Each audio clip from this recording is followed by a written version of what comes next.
Bem-vindos ao podcast Os Pais do Século XXI.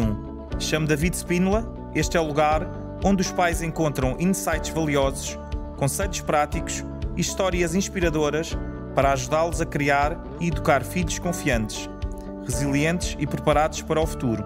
Prepare-se da melhor forma para ser um pai ou mãe do século XXI. Então, olá, bem-vindos a mais um podcast dos Pais do Século XXI. Chamo-me David Spínola. Hoje tenho aqui uma convidada muito especial, que é a Andrea, se disse bem o nome, médica, licenciada em Psicologia, Master em PNL e Coach.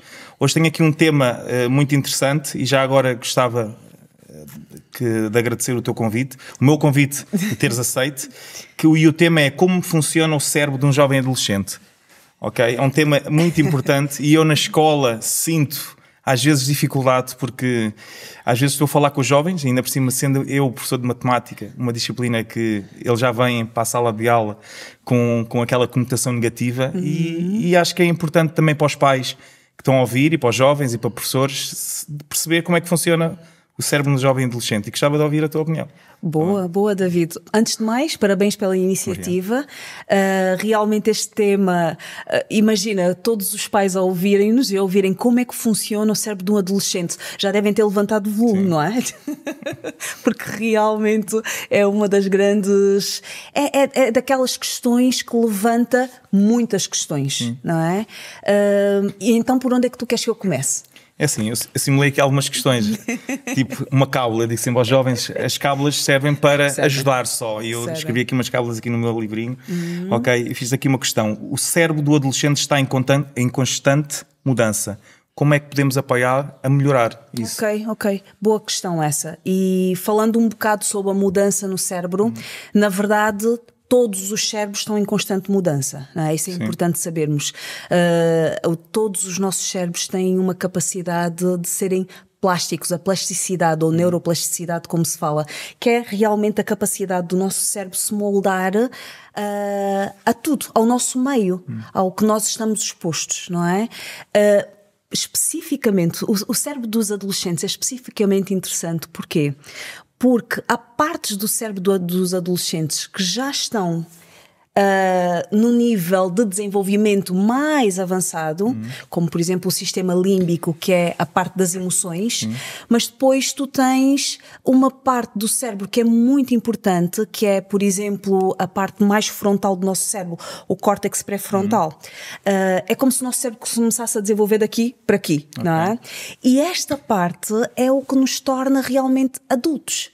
Esta parte frontal é o que nos permite tomar decisões, é o que nos permite refletir antes de dar um passo, é o que nos permite controlar as nossas emoções. E esta é a parte que leva mais tempo para chegar à sua maturação total. Na verdade, a adolescência até os 19 anos, certo? Mas o cérebro só acaba por estar completamente na sua maturação aos 25 anos. Ok, excelente. Muitas vezes o que acontece, e se calhar também acontece contigo, é que os pais dizem assim, pá, ele é tão grande e ainda tem 12, 13 anos, é tão grande e ele já devia saber fazer isso, ele já devia saber. E aqui o cérebro... antigamente, se calhar, na minha juventude, e queria ouvir a tua opinião, como é que foi a evolução, sei lá, nos últimos 20 anos, mais ou menos, com a internet, se calhar aqui a mudança cerebral, porque antigamente, se calhar, jovens, por exemplo, eu tenho 43, há 30 anos atrás, já foi há muito tempo, há 30 anos atrás, se calhar, o cérebro, e queria ouvir a tua opinião, é diferente de agora, e muitas vezes os pais, que agora têm 40, 50 anos, dizem, pô, meu filho já devia saber. Eu, no teu tempo, eu fazia isso, ok? E queria saber se houve aqui alguma mudança também com as internets e com isso, com a mudança da parte cerebral. Sim, assim, David, em termos específicos, o cérebro em si não mudou, porque isto leva anos e anos de evolução para... o cérebro sofrer alterações que sejam visíveis, não é? Isto é evolutivo. No entanto, o que mudou foi a nossa forma de estar. Foram os estilos parentais. Pois. não é? O meio que recebe os adolescentes, a estrutura familiar também mudou, não é? Os próprios valores da sociedade também mudaram, e isso é que leva também a que os adolescentes tenham um comportamento diferente. Sim. Agora, esta questão das redes sociais é aquela questão que não quer calar, não é? A verdade é que sim, já começa.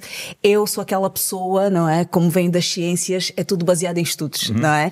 E não só em opiniões.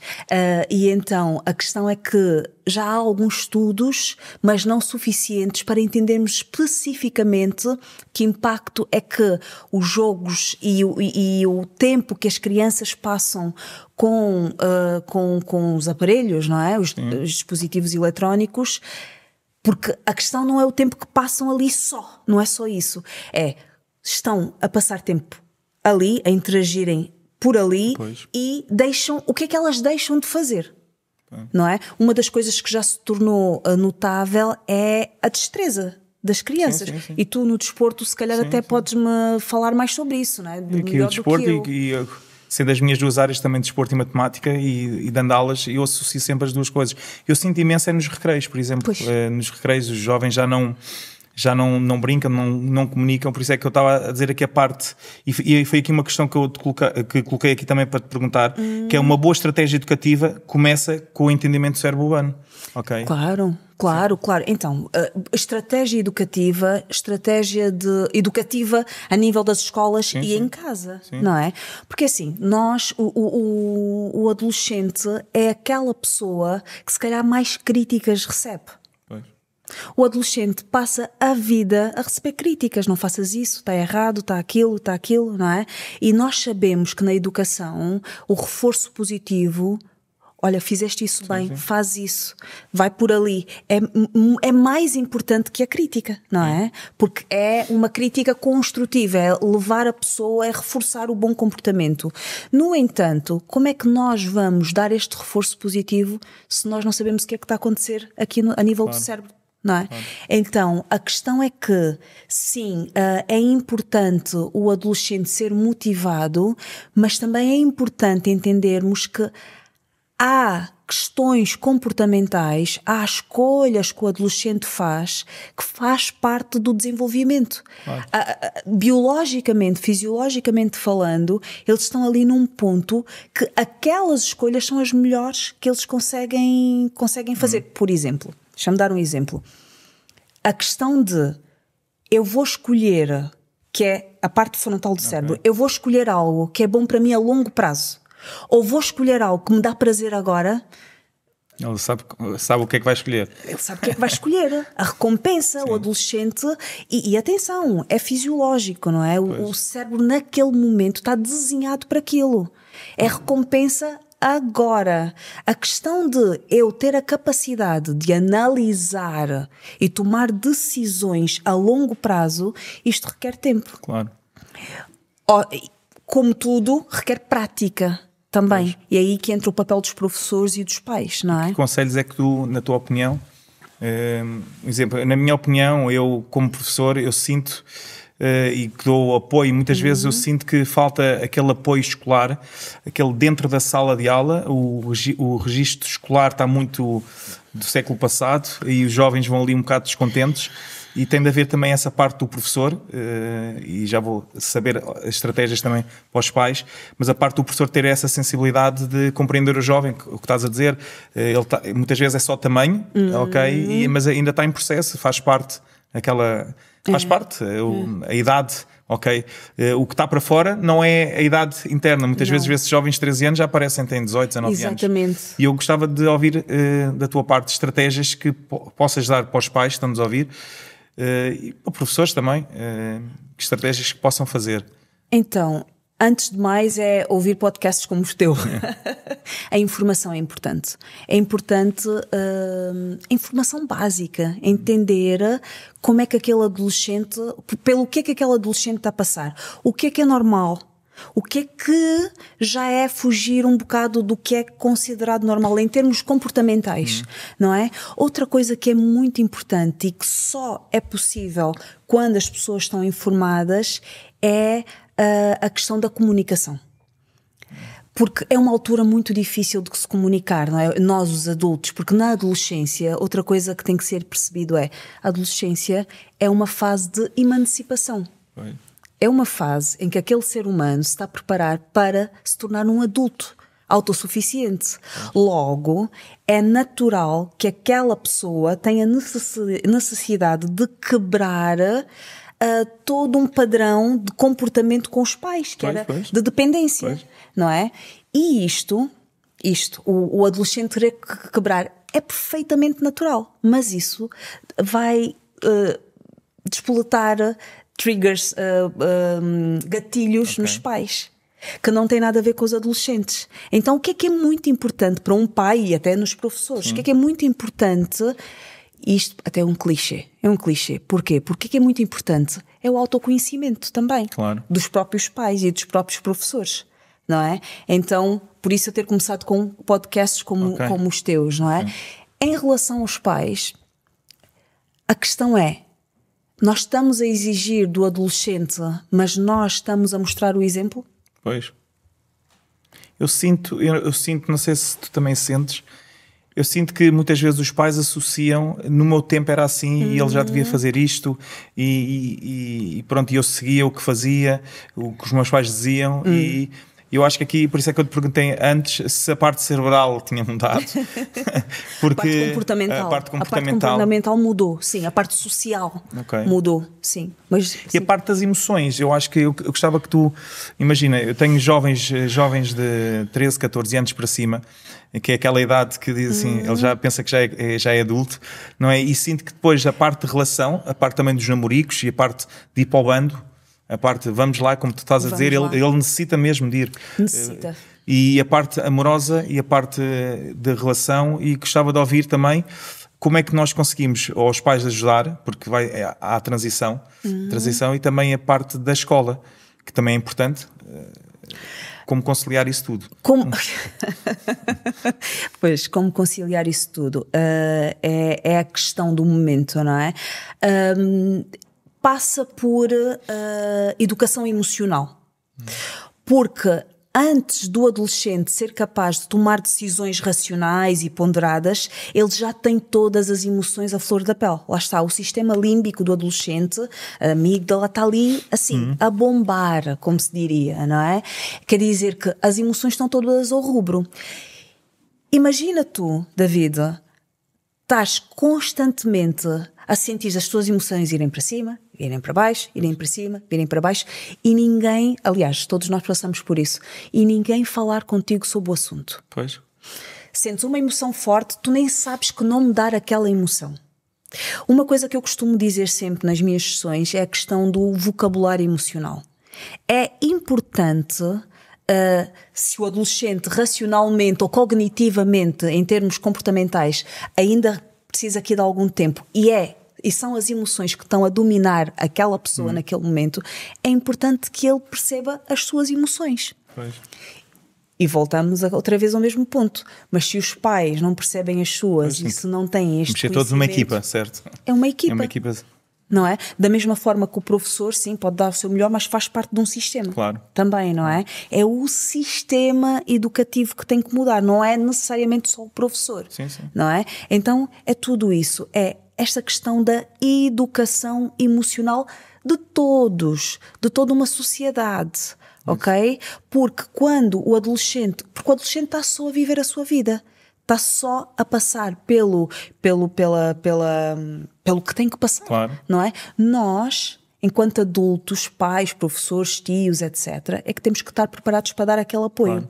Lá está, e se eu vou reagir sempre que um adolescente tiver uma ação, em vez de eu conseguir respirar fundo e conectar-me comigo e falar de forma assertiva, de forma a orientar aquele adolescente, eu for reativa, não resulta. Okay. Na tua opinião, é uma curiosidade, agora estavas a falar, estava-me a lembrar, dentro da adolescência, que é uma idade que é desafiante, que para mim é uma idade, porque eles dentro de cerebral, eu não sei se pode-se comparar, não sendo da minha área, é um Ferrari. Aquilo é um Ferrari. E tem-se ter mãos ou tem de ter alguém para ajudar. Sim. Não é? E há aqui uma diferença grande, na tua opinião, entre masculino e feminino, aqui, nestas idades e a parte... Olha, há diferença entre o masculino e o feminino. Tu sabes que agora fala-se muito sobre esta questão da fluidez dos géneros, não é? E diga-se de passagem que eu acredito piamente que daqui a 5 anos o conhecimento que nós vamos ter e os estudos que vamos ter disponíveis vão dar-nos informações mais fidedignas. O que acontece, a grande diferença entre o masculino e o feminino nem é necessariamente só a nível cerebral, é a nível social, não é? A questão é que as meninas são livres de conectarem-se, expressarem-se emocionalmente desde cedo. Okay. Existe ainda uma tendência dos rapazes não serem estimulados neste sentido. Então, as meninas... Há uma diferença a nível cerebral, só para fazer aqui um parênteses. O cérebro das meninas aí aos 11 anos, em termos de tamanho, atinge o seu tamanho máximo. Dos rapazes é mais por volta dos 15 anos. Sim, há essas. Depois há diferenças estruturais pequenas, mas em termos comportamentais e nesta área do comportamental da neurociência, como tu bem sabes, é sempre aquela questão do o que é fisiológico e o que é estimulado pelo ambiente. Pois. Não é? O que é inato e o que é aprendido. E uma das coisas que define muito a diferença entre as meninas e os rapazes é isso. Imagina, um rapaz, desde cedo, não chores, porque é feio um rapaz chorar. Pois. Tens que ser forte. Não é? Então, um menino passa toda uma vida até a adolescência a aprender que não tem que chorar, a aprender que não tem que sentir, logo não aprende a comunicar, a conectar-se com as suas emoções. Aí chega a adolescência e há uma explosão disso. Pois. As meninas até já trazem alguma prática. E outra coisa que as meninas trazem também desde cedo é a ligação dos grupos, não é? Pois. As meninas conectam-se umas com as outras porque, lá está, isso também é estimulado socialmente, não é? E então as meninas já trazem aquele apoio dos pares também. E os rapazes às vezes andam ali um bocado mais à procura disso, sim. não é? Ou até têm os pares, mas não há uma comunicação tão aberta. E isso acho que é dos pontos mais importantes, a meu ver. Ok. Agora eu estava a pensar uma coisa também. Estavas a comparar aqui o sexo feminino com o masculino. E eu lembro-me, eu queria ouvir a tua opinião a nível de escolha de curso. Por exemplo, eu apanho muitos jovens no 12º, que já têm 18, 17 anos, 18, e a parte da escolha de curso, queria saber a nível também da parte do cérebro, se está mais desenvolvido ou não, porque se calhar eu acho que, na minha opinião, as meninas estão mais decididas e sabem o que é que querem. O rapaz vão ainda um bocadinho mais na sombra, e para logo se vê. E não sei se aqui a parte cerebral influencia alguma coisa ou não. Eu acho que é mais determinada na escola, na minha opinião. Queria ouvir a tua opinião. Na parte da escola... no desporto é os homens, por exemplo, são mais competitivos, aquela coisa do desporto. Na escola Sim. são um bocadinho mais, as miúdas são mais competitivas. Queria ouvir que a parte cerebral.